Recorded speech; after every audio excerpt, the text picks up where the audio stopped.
Assalamualaikum warahmatullahi wabarakatuh. Sebelumnya perkenalkan, saya Christian Ramawiryadi dengan NIM akhir 042 dengan teman saya Kumada Zainal Abidin dengan NIM akhir 072.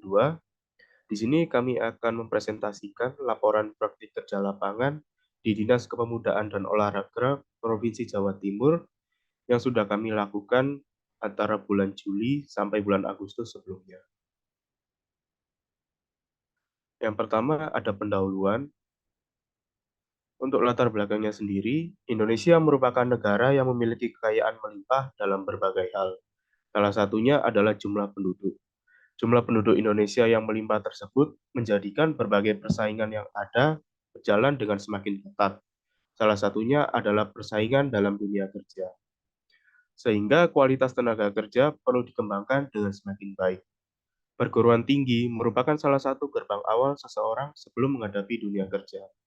Oleh karena itu, sebuah perguruan tinggi diharapkan dapat mencetak lulusan-lulusan yang sanggup menguasai ilmu pengetahuan yang sudah diajarkan selama masa pendidikan dengan matang, sehingga dapat menjadi tenaga kerja yang kompeten dan unggul. Salah satu langkah awal untuk mempersiapkan lulusan yang berkompeten adalah melalui praktik kerja lapangan atau PKL. PKL sendiri merupakan suatu kegiatan di mana mahasiswa dapat belajar secara langsung ke dalam dunia kerja, sehingga mahasiswa dapat mengembangkan dan meningkatkan kualitas dirinya, sehingga dapat menjadi tenaga kerja yang berkualitas. Pada era di mana data sangat dibutuhkan seperti saat ini, kehadiran seorang statistikawan tentu sangat dibutuhkan untuk membantu dalam mengolah data-data yang ada pada instansi tertentu. Salah satunya adalah Dinas Kepemudaan dan Olahraga Provinsi Jawa Timur. Dalam rangka menghimpun informasi yang jelas dan untuk mengetahui kondisi indeks pembangunan pemuda di Provinsi Jawa Timur, khususnya pada tahun 2021, perlu dilakukan analisis terhadap data yang sudah dimiliki oleh Dinas Kepemudaan dan Olahraga Provinsi Jawa Timur. Melalui PKL, penulis diharapkan memiliki pemahaman dan mampu menganalisis data indeks pembangunan pemuda di mana analisis tersebut nantinya akan digunakan oleh pihak Dinas Kepemudaan dan Olahraga sebagai bahan publikasi. Selanjutnya, untuk rumusan masalahnya sendiri, yang pertama, bagaimana perkembangan indeks pembangunan pemuda di Indonesia dan Provinsi Jawa Timur pada periode 2017 sampai 2021. Yang kedua, bagaimana dinamika domain dan indikator indeks pembangunan pemuda di Provinsi Jawa Timur. Yang ketiga, bagaimana analisis kekuatan dan kelemahan indeks pembangunan pemuda Provinsi Jawa Timur pada tahun 2021. Dan yang keempat, bagaimana rekomendasi kebijakan untuk perbaikan indeks pembangunan pemuda Provinsi Jawa Timur. Sementara itu, tujuan PKL yang kami gunakan yang pertama ada tujuan umum, yaitu PKL dimaksudkan untuk mengetahui kondisi sebenarnya lingkungan kerja serta peranan ilmu statistika pada subbagian kepemudaan dan tidak lupa untuk mengaplikasikan ilmu statistika pada subbagian kepemudaan. Yang kedua, tujuan khusus, yaitu secara spesifik pelaksanaan praktik kerja lapangan adalah dapat mengetahui serta menganalisis data mengenai indeks pembangunan pemuda, khususnya dalam hal ini Provinsi Jawa Timur pada tahun 2021, dengan harapan dapat menyajikan informasi yang jelas berdasarkan data yang telah dianalisis. Selanjutnya, untuk manfaat PKL, yang pertama ada bagi mahasiswa, yaitu memiliki pengalaman mengenai situasi dan kondisi dunia kerja sesuai dengan permasalahan yang tengah dihadapi. Yang kedua, memiliki wawasan mengenai sistem kerja Dinas Kepemudaan dan Olahraga Provinsi Jawa Timur. Dan yang ketiga, memiliki kesempatan untuk pengimplementasian ilmu yang telah didapatkan saat proses perkuliahan untuk menganalisis indeks pembangunan pemuda. Selanjutnya ada bagi Universitas Airlangga, yang pertama adalah mencetak sarjana yang berpengalaman di bidang statistika. Kemudian yang kedua, membina hubungan kerjasama yang baik dengan instansi pemerintahan, dalam hal ini adalah Dinas Kepemudaan dan Olahraga. Yang terakhir bagi instansi, yang pertama adalah membantu instansi dalam menyelesaikan permasalahan yang telah dihadapi. Yang kedua, membantu instansi dalam penyajian informasi mengenai data untuk menentukan kebijakan berdasarkan hasil pengkajian dan analisis ilmiah. Dan yang ketiga adalah memberi masukan dalam bentuk metode penelitian yang dapat diimplementasikan sesuai permasalahan di lapangan. Oke, yang selanjutnya bab 2 mengenai gambaran umum Dinas Kepemudaan dan Olahraga Provinsi Jawa Timur. Untuk yang pertama ada profil instansi.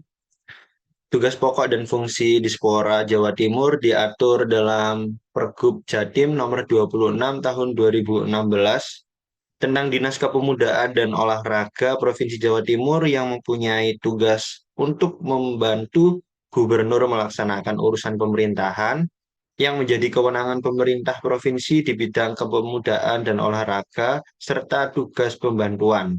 Dinas dalam menyelenggarakan fungsi yang pertama, perumusan kebijakan di bidang kepemudaan dan olahraga.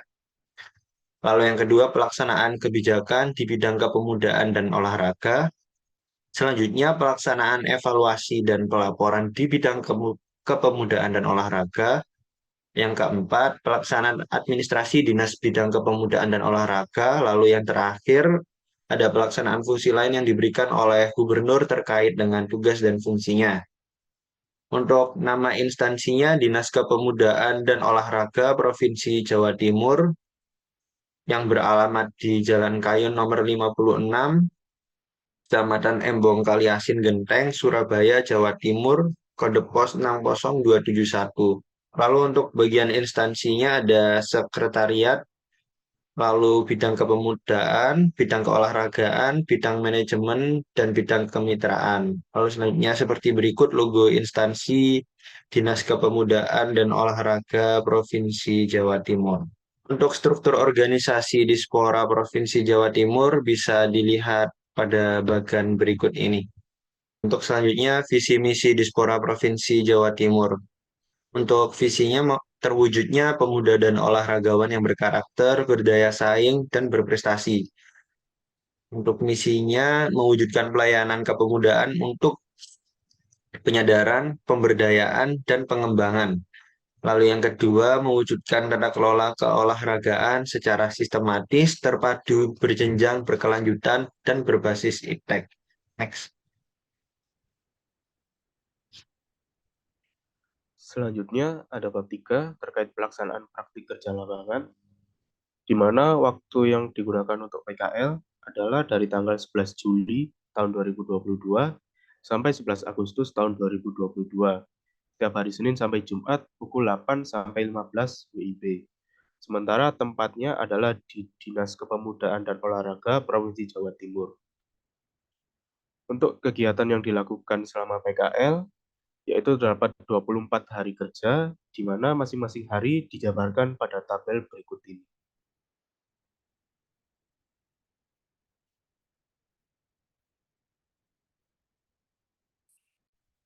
Oke, untuk selanjutnya bab 4 ada hasil praktek kerja lapangan kami.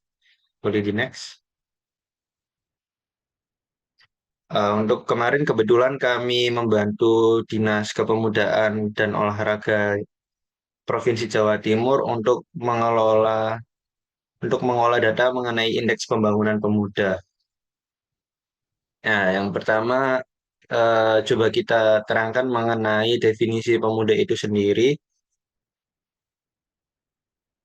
Eh, Pengertian yang pertama, pengertian pemuda menurut Badan Pusat Statistik, pemuda dikelompokkan menjadi tiga, yaitu umur 15 sampai dengan 19 tahun, 20 sampai 24 tahun, dan 25 sampai 29 tahun.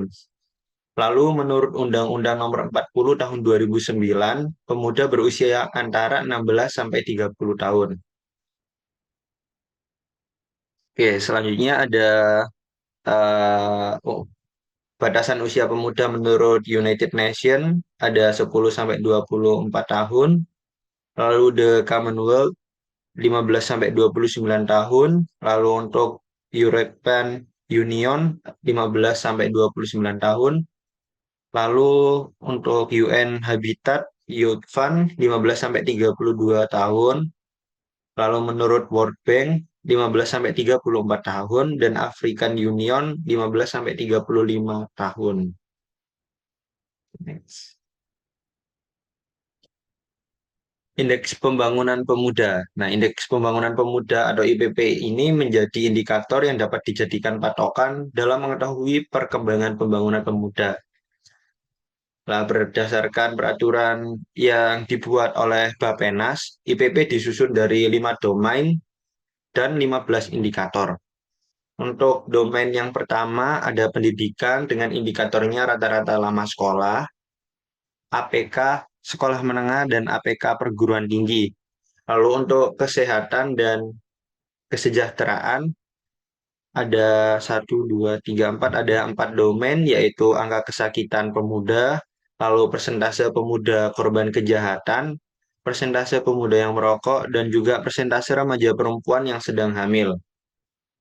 Untuk domain yang ketiga ada lapangan dan kesempatan kerja dengan 2 indikator, yakni persentase pemuda wirausaha kera putih dan juga TPT pemuda.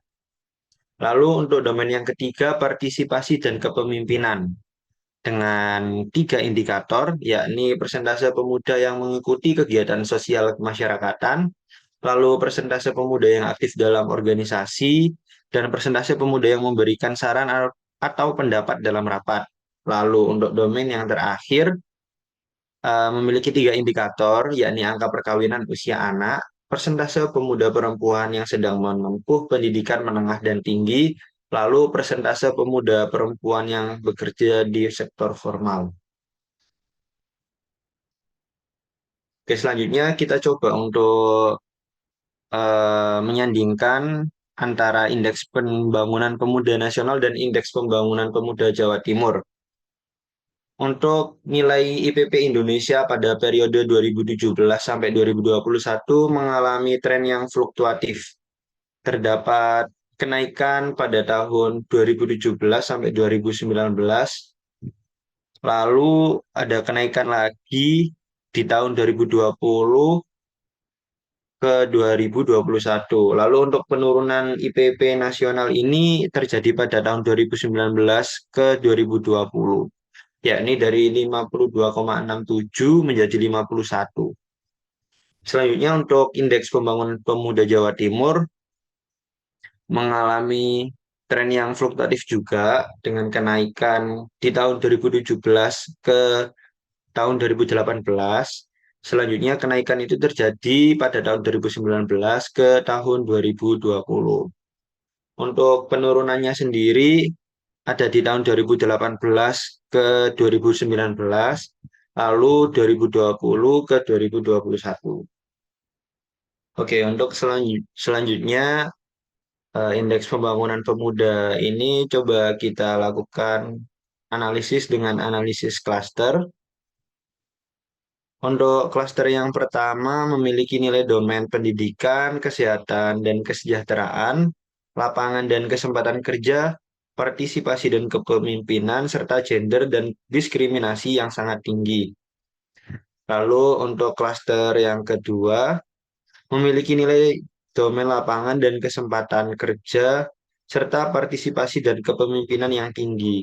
Kemudian nilai domain pendidikan serta gender dan diskriminasi sedang. Lalu nilai domain kesehatan dan kesejahteraan pada klaster ini adalah rendah. Lalu untuk klaster yang ketiga memiliki nilai domain kesehatan dan kesejahteraan serta lapangan dan kesempatan kerja yang sedang. Kemudian nilai domain pendidikan, partisipasi dan kepemimpinan serta gender dan diskriminasi rendah. Untuk klaster yang keempat memiliki nilai domain pendidikan, kesehatan dan kesejahteraan serta gender dan diskriminasi yang tinggi dengan nilai domain partisipasi dan kepemimpinan yang sedang, lalu nilai domain lapangan dan kesempatan kerjanya rendah. Nah, dari karakteristik tersebut diperoleh provinsi yang menjadi anggota dari masing-masing klaster adalah sebagai berikut. Nah, untuk klaster yang pertama ini ada satu provinsi yaitu DI Yogyakarta. Lalu untuk klaster yang kedua terdapat 6 provinsi. Untuk 6 provinsi ini ada Provinsi Riau, Sumatera Selatan, Bengkulu, Jawa Tengah, Nusa Tenggara Barat, dan juga Nusa Tenggara Timur. Lalu untuk klaster yang ketiga terdapat 18 provinsi, yaitu Provinsi Jambi, Provinsi Lampung, Kepulauan Bangka Belitung, Jawa Barat, Jawa Timur, Kalimantan Barat, Kalimantan Tengah, Kalimantan Selatan, Kalimantan Utara, Sulawesi Utara, Sulawesi Tengah, Sulawesi Selatan, Sulawesi Tenggara. Lalu ada Gorontalo, Sulawesi Barat, Maluku Utara, Papua Barat, dan juga Papua. Lalu untuk yang klaster 4 terdapat 9 provinsi yaitu Aceh, Sumatera Utara, Sumatera Barat, Kepulauan Riau, DKI Jakarta, Banten, Bali, Kalimantan Timur, dan juga Maluku. Selanjutnya, coba kita lihat indeks pembangunan manusia. Ada indeks pembangunan manusia nasional dan juga IPM Jawa Timur. Nah, untuk nilai IPM Indonesia pada periode 2017 sampai dengan 2021 konsisten mengalami kenaikan. Lalu untuk IPM Jawa Timur pada periode 2017 sampai dengan 2021 juga secara konsisten mengalami kenaikan. Oke, next. Nah, berikut indeks pembangunan manusia. eh, untuk kategori IPM-nya ada 4, sangat tinggi, tinggi sedang, dan juga rendah. Untuk sangat tinggi, rentang nilai IPM-nya lebih dari sama dengan 80. Lalu untuk yang kategori IPM tinggi, rentang nilainya 70 kurang dari sama dengan IPM, kurang dari 80. Lalu untuk kategori IPM yang sedang, rentang nilainya 60 kurang dari sama dengan IPM kurang dari 70.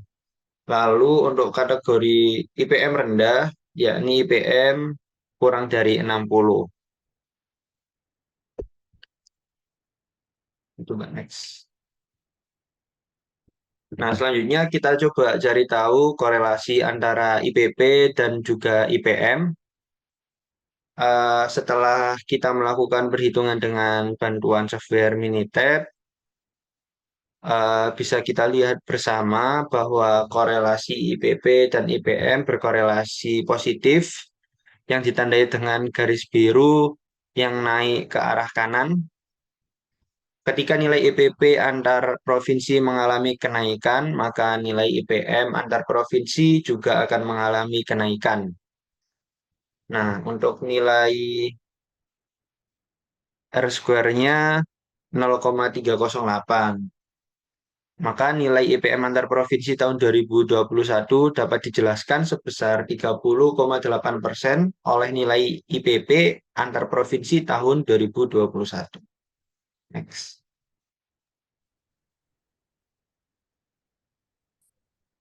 Selanjutnya, dilakukan perbandingan antara nilai IPP tahun 2021 antara Provinsi Jawa Timur, DI Yogyakarta, dan Indonesia.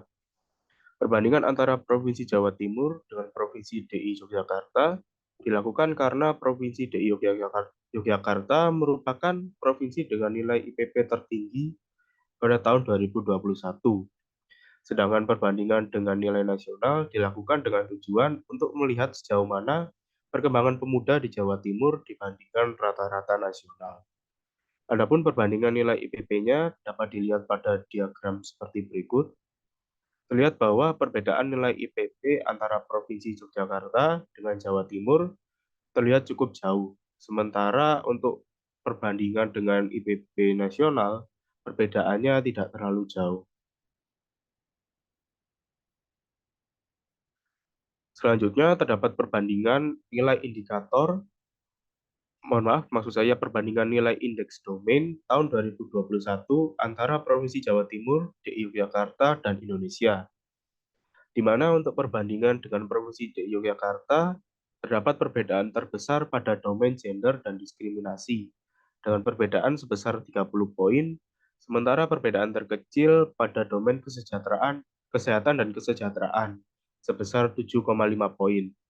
Sementara itu, perbandingan dengan capaian nasional, perbedaan terbesarnya terdapat pada domain gender dan diskriminasi juga sebesar 10 poin.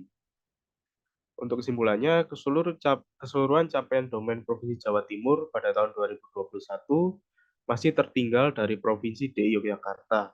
Sementara itu, Provinsi Jawa Timur hanya unggul di satu domain dibandingkan capaian nasional. Selanjutnya, terdapat perbandingan nilai indikator penyusun domain pada tahun 2021 antara Provinsi Jawa Timur, DKI Yogyakarta, dan Indonesia. Pertama, pada domain pendidikan, terlihat bahwa capaian ketiga indikatornya untuk Provinsi Jawa Timur pada tahun 2021 masih lebih rendah dibandingkan Provinsi Yogyakarta. Sementara itu, jika dibandingkan dengan capaian nasional, sudah terdapat 2 dari 3 indikator yang nilainya lebih tinggi. Kemudian pada domain kesehatan dan kesejahteraan, capaian indikator untuk Provinsi Jawa Timur pada tahun 2021 masih buruk, karena nilai 3 dari 4 indikator masih berada di atas capaian Provinsi Yogyakarta. Hal tersebut juga terjadi jika dibandingkan dengan capaian nasional, di mana masih terdapat 3 dari 4 indikator yang berada di atas capaian eh, nasional.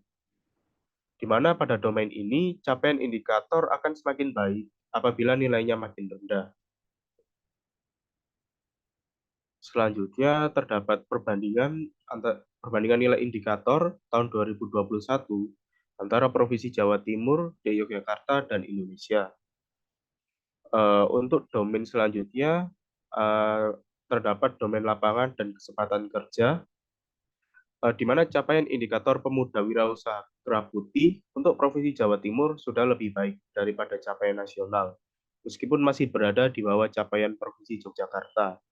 Sedangkan untuk indikator TPT pemuda, capaian Provinsi Jawa Timur juga cukup baik karena berada di bawah capaian nasional, meskipun belum melewati capaian Provinsi Yogyakarta. Selanjutnya pada domain partisipasi dan kepemimpinan, capaian semua indikatornya untuk Provinsi Jawa Timur masih kurang dibandingkan dengan Provinsi Jogja, tapi sudah lebih baik daripada capaian nasional. Kemudian domain terakhir yaitu domain gender dan diskriminasi, di mana indikator untuk Provinsi Jawa Timur capaiannya masih kurang baik dibandingkan dengan capaian Provinsi Yogyakarta dan juga capaian nasional. Secara umum, capaian Indeks Pembangunan Pemuda Provinsi Jawa Timur pada tahun 2021 masih bisa dibilang cukup bagus, meskipun mengalami penurunan dari tahun sebelumnya. Pemerintah Provinsi Jawa Timur masih harus banyak berbenah dan belajar dari Provinsi DKI Yogyakarta sebagai provinsi dengan capaian IPP terbaik dari tahun 2017 sampai tahun 2021. Selanjutnya, terdapat analisis kekuatan dan kelemahan Provinsi Jawa Timur berdasarkan capaian indikator pada tahun 2021. Untuk indikator yang termasuk dalam kekuatan sendiri, ada 8 dari 15 indikator, sedangkan sisanya sebanyak 7 indikator itu termasuk ke dalam kelemahan. Untuk rincian indikator-indikator tersebut dapat dilihat pada tabel seperti berikut ini.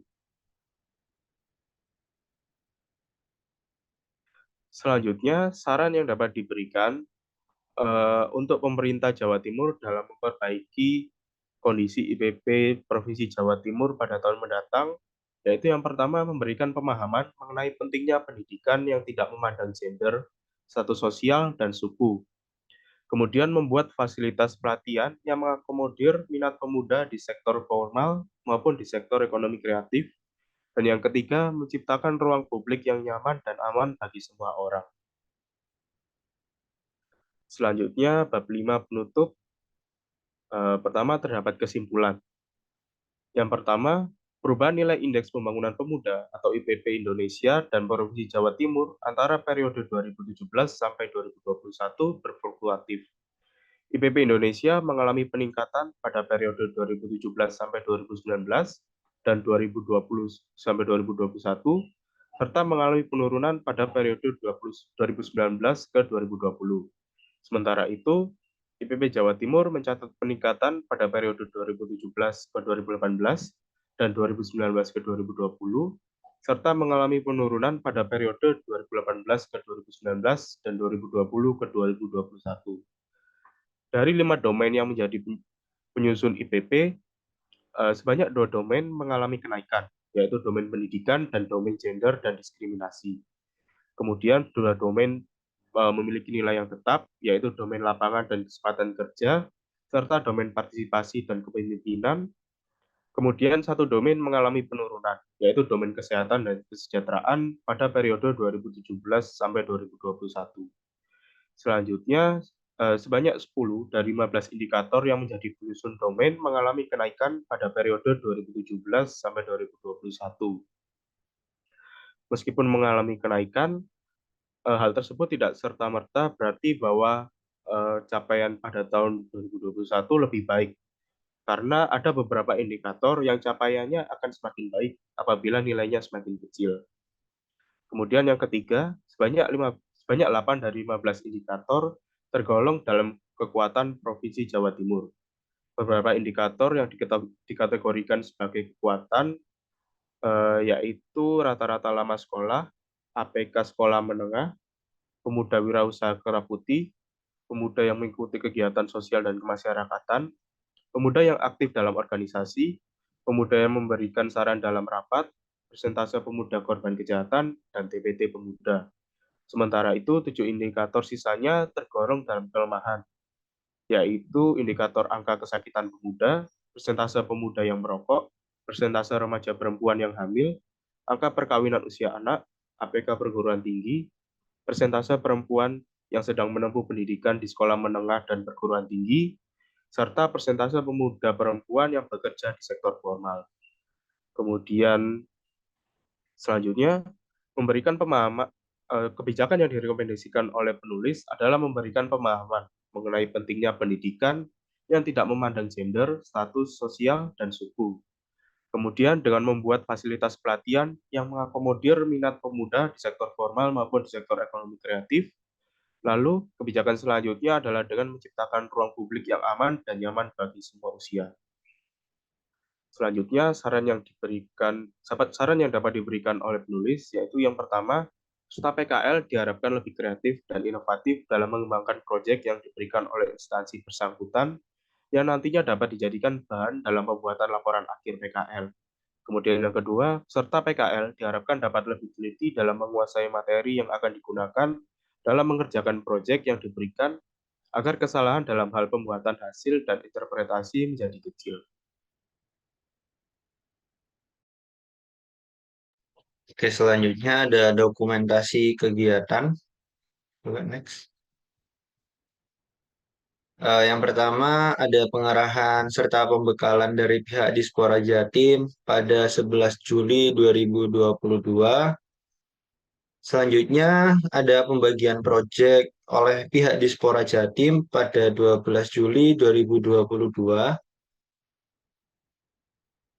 Lalu kita konsultasi konsep kerangka penyusunan buku Indeks Pembangunan Pemuda Jawa Timur 2021 dan meeting mingguan pada 19 Juli 2022. Selanjutnya pada 20 Juli 2022 kita melakukan revisi konsep dan pengumpulan data terkait Indeks Pembangunan Pemuda tahun 2017 sampai dengan tahun 2021.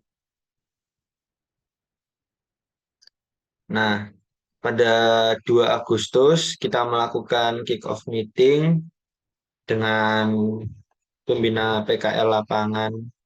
Lalu pengerjaan proyek buku Indeks Pembangunan Pemuda Jawa Timur tahun 2021 pada 4 Agustus 2022.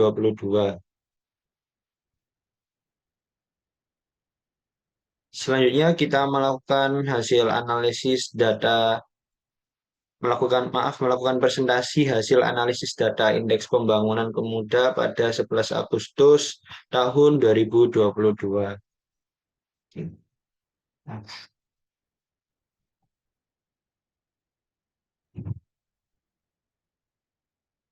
Oke, mungkin itu saja presentasi PKL dari kelompok kami. Kurang lebihnya kami mohon maaf. Wassalamualaikum warahmatullahi wabarakatuh.